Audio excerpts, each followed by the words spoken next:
I'm Lanny, and today we're going to talk about rendering beef tallow. This is a big chunk of beef fat. This is how it comes from the butcher when I get my half cow, just in a plastic bag, frozen, and a big chunk thrown together like this. Step one is to trim and render the fat. That's what we're going to do first. Cut up the fat into tiny pieces, discard any of the papery stuff or the bits of muscle or blood, put all those pieces into a crock pot, put some water, like 2 quarts of water in there and a handful of salt.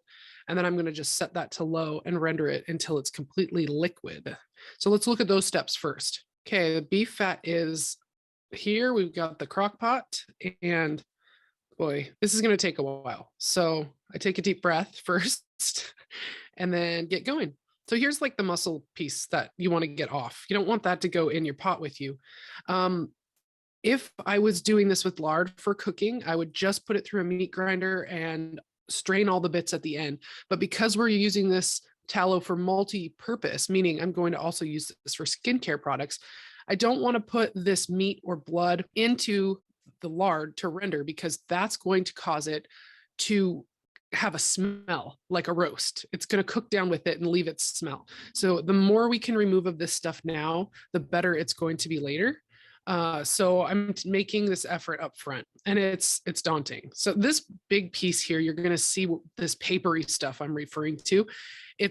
I wish it was wrapped like a package. It's not. Some of it's on the outside and some of it's kind of woven between the fat. I find with this stuff, like if you watch me cut up this little tiny chunk, see how it all sticks together? That's all that papery stuff in between it.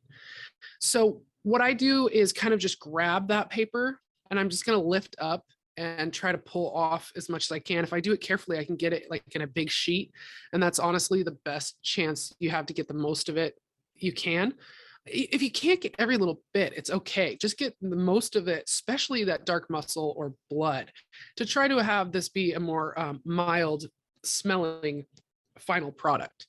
After we've got all the beef fat cut up and we put it into the crock pot, we're going to render it, but then we're going to do another step after that that's going to continue to purify that, to try to draw out impurities, to try to make this as pure white and scent free as possible, so that I can be using this for my tallow balm. So it's just a long process. Pull off that paper. See this next big gigantic chunk of paper coming off? Some of it has like dark blood or muscle on it. I'm just going to toss all of this stuff into my waste bowl on the left.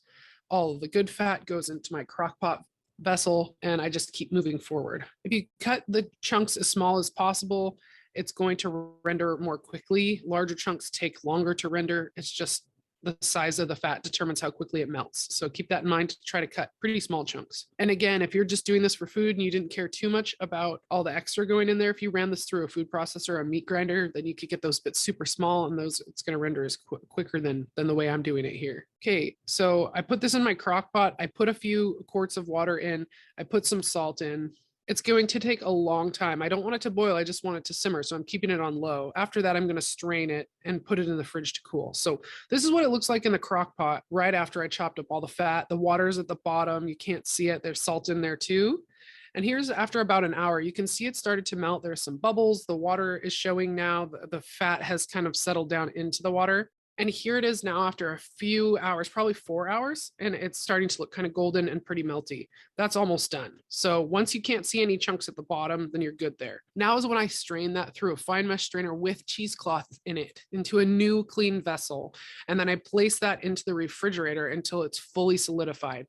In this case, I just did it for the whole day. So it's going to come out in a big chunk. You need to get that big chunk out of the water. There's going to be water that settles to the bottom, and then you're going to cut that chunk up. But before cutting it up, flip it over and look. There might be a dirty spot on the bottom of the fat. You can scrape that off with your knife and throw it away. That's some of the impurities that we want to get out of that lard. So scrape it off, chunk it up, and then put that back into a pot. This is our second step, purify. After scraping the dark spots off the bottom of the chunk of fat, cutting it up into some larger size chunks, put that into a pot or your crock pot, add a couple quarts of water and another big handful of sea salt. This is how we're going to purify it. You're going to melt it down again. It's going to be much faster to melt this time because we're not rendering the fat. We're just melting solid fat. After that's done, you're going to strain it through a fine mesh strainer again with cheesecloth, and then put that back in the fridge again. This is the second time. This is your purifying step.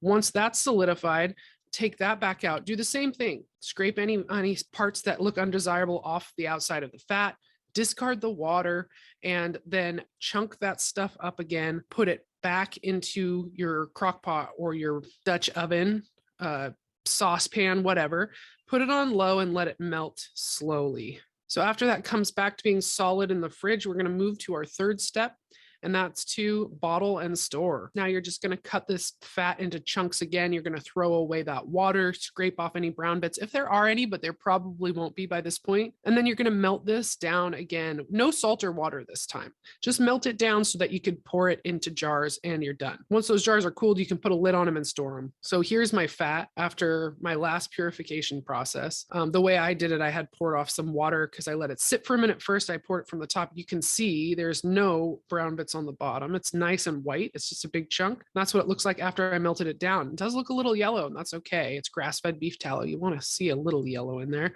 This is what it looks like after it cools. It is lighter in color and pretty creamy, almost like butter, maybe a little firmer than that. If you put it in the fridge, it'll be rock solid. But there you go. You're ready to use it or make lotion or anything you want to do with tallow. I hope you found this video helpful. If you have any questions, of course, reach out. Thanks for watching Preserving Today.